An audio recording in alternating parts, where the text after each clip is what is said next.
बिस्मिल्लाहिर्रहमानिर्रहीम। अस्सलामु अलैकुम रहमतुल्लाहि व बरकातुहू।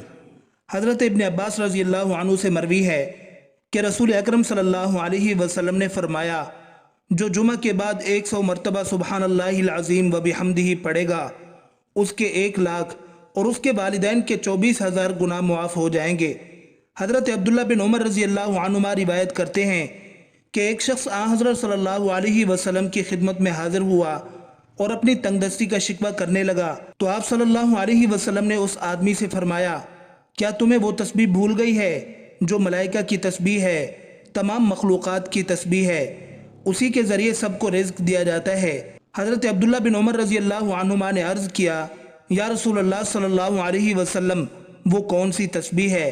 आप पहले टेक लगाकर तशरीफ़ फरमा थे तो आप सीधे होकर बैठ गए और आपने फरमाया, ए इब्ने उमर, सुबह सादिक के तुलू होने के बाद से लेकर नमाज फजर तक के दरमियान ये कलिमात सुबहानल्लाहि व बिहम्दिही सुबहानल्लाहिल अज़ीम अस्तगफिरुल्लाह 100 मरतबा पढ़ लो तो दुनिया तुम्हारे पास नाक रगड़ती हुई आएगी और अल्लाह ताला हर उस कलमा के बदले जो तुम कहोगे एक फरिश्ता पैदा फरमाएंगे जो क़यामत तक तस्बीह बयान करता रहेगा और उसका सवाब तुम्हें मिलेगा। इसी तरह एक और हदीस मुबारक में है, हज़रत अब्दुल्ला बिन मसूद रज़ी अल्लाह अन्हु से रिवायत है कि रसूलुल्लाह सल्लल्लाहु अलैहि वसल्लम ने इरशाद फरमाया, जो शख्स हर शब में सूरह वाक़िया पढ़ता है वो कभी भी फाक़े की हालत को नहीं पहुँचता। हज़रत इब्न मसूद रज़ी अल्लाह अन्हु अपनी लड़कियों को हुक्म दिया करते थे कि वो हर शब में ये सूरत पढ़ा करें। इन दोनों रिवायतों को बैहक़ी ने शियाबुल ईमान में नकल किया है। मगरिब और इशा के दरमियान ये सूरत पढ़नी चाहिए। नमाज जुमा के फ़ौरन बाद अव्वल व आखिर 3 बार दरूद शरीफ पढ़कर 70 बार अलमोतीहु अल्लाह पढ़ें, मगर शर्त यह है कि सलाम फेरने के बाद हालत नमाज में ही बैठे रहें और किसी किस्म की कोई गुफ्तगू और किसी दूसरे काम में मसरूफ़ न हों, बल्कि अपनी तवज्जो इसी अमल की जानिब रखें, वरना अमल की तासीर ख़त्म हो जाएगी।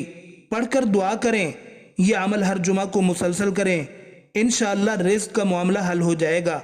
इसी तरह हज़रत जवेरिया रज़ी अल्लाह अन्हा बयान करती हैं कि हुज़ूर नबी अकरम सल्लल्लाहु अलैहि वसल्लम सुबह की नमाज पढ़ने के बाद सुबह ही उनके पास से चले गए और वो उस वक़्त अपनी नमाज की जगह पर बैठी थीं। फिर आप दिन चढ़े तशरीफ़ लाए और वो वहीं बैठी हुई थीं। आप सल्लल्लाहु अलैहि वसल्लम ने फरमाया, क्या जिस वक़्त से मैं तुमको छोड़कर गया हूँ तुम उसी तरह बैठी हुई हो? हज़रत जवेरिया रज़ी अल्लाह अन्हा ने अर्ज़ किया, जी। तो नबी अकरम सल्लल्लाहु अलैहि वसल्लम ने फरमाया, मैंने तुम्हारे बाद यानी तुमसे जुदा होने के बाद 4 ऐसे कलिमात 3 बार कहे हैं कि जो कुछ तुमने सुबह से अब तक पढ़ा है, अगर इसका उन कलिमात के साथ वज़न करो तो उन कलिमात का वज़न ज़्यादा होगा। वो कलिमात ये हैं, सुबहानल्लाहि व बिहम्दिही आदद खल्क़िही व रिज़ा नफ्सिही व ज़ीनत अर्शिही व मिदाद कलिमाती। अल्लाह की हम्द और तस्बीह है उसकी मखलूक की आदत, उसकी रज़ा, उसके अर्श के वज़न और उसके कलिमात की स्याही के बराबर। हज़रत अस्मा बिनत यज़ीद अंसारिया रज़ी अल्लाह अन्हा से रिवायत है कि उन्होंने अर्ज़ किया, या रसूल अल्लाह सल्लल्लाहु अलैहि वसल्लम, मैं औरतों की फ़रिश्तादा आपके पास आई हूँ, यानी औरतों ने मुझे ये कहकर भेजा है कि मर्द जुमा और जमात और इयादत मरीज़ और हुज़ूर जनाजा और हज व उम्रा और इस्लामी सरहद की हिफाजत की बदौलत हम पर फ़ौक़ियत ले गए। आप सल्लल्लाहु अलैहि वसल्लम ने फरमाया, तू वापिस जा और औरतों को खबर कर दे कि तुम्हारा अपने शौहर के लिए बनाओ सिंगार करना या हक़ के शौहरी अदा करना और शौहर की रजामंदी का लिहाज रखना और शौहर के मुवाफ़िक मर्ज़ी का इत्तिबा करना, ये सब उन आमाल के बराबर है। हज़रत अबू हुरैरा रज़ी अल्लाह अन्हु कहते हैं कि रसूलुल्लाह सल्लल्लाहु अलैहि वसल्लम ने फरमाया, जब जुमा का दिन आता है तो मस्जिद के हर दरवाजे पर फरिश्ते आने वाले को लिखते रहते हैं, जो पहले आए उसको पहले लिखते हैं, और जब इमाम खुतबा के लिए बैठ जाता है तो वो आमाल नामों को लपेट लेते हैं और आकर खुतबा सुनते हैं। जल्दी आने वाला उस शख्स की तरह है जो अल्लाह ताला की राह में एक ऊँट सदका करता है, उसके बाद आने वाला उस शख्स की तरह है जो एक गाय सदका करता है, उसके बाद वाला उस शख्स की मिसल है जो मेंढा सदका करे, फिर उसकी मिसल है जो मुर्गी सदका करे, फिर उसकी मिसल है जो अंडा सदका करे।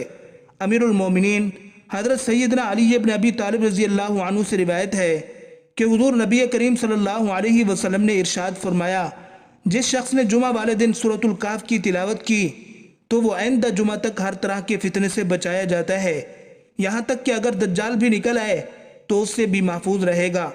اسی طرح حدیث مبارکہ میں آتا ہے کہ جس شخص نے سورہ کہف کی پہلی 10 آیتیں حفظ کر لی اور پابندی سے پڑھتا رہا وہ دجال کے فتنے سے بچا دیا جائے گا۔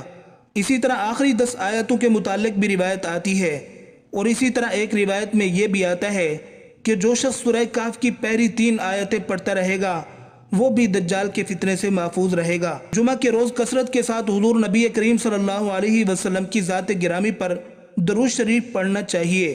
آپ صلی اللہ علیہ وسلم نے ارشاد فرمایا، جمعہ کے دن کثرت کے ساتھ مجھ پر درود شریف پڑھا کرو۔